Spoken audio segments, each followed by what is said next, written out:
Okey, baik, jom Awi nak share macam mana Awi diberi petua oleh majikan Awi dulu. Okey, ni kain susun. Kain susun nak cantik, buat cukup setakat 1, 2, 3, 4 sekali tulang. Tak payah banyak-banyak.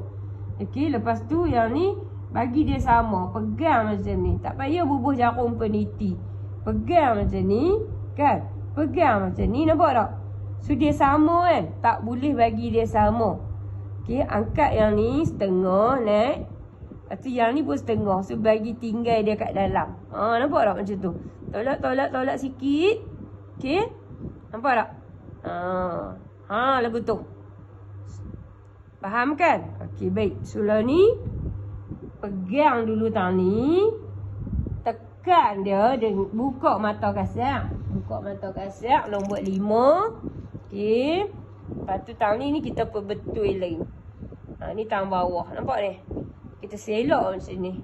So yang 3 ni, 3 sekawan ni, kita tolak depa mai kat dalam lagu tu. Bagi dia corner lagu tu. Okey. Lepas tu yang ni kita tak bagi dia sama balik. So tujuan kita letak dia macam tu sebab bila siap nanti kita tak mau susun ni dia terjulur keluar. Macam tu. Okey. Sini kita bubuh benang 5. Kita jahit kasar. Pergi kat dia sat. Kita jahit kasar. Okey. So tu petua dia nah. Nampak tak? So kat sini dia tak terjulur lah keluar. Dia duduk di dalam. Okey.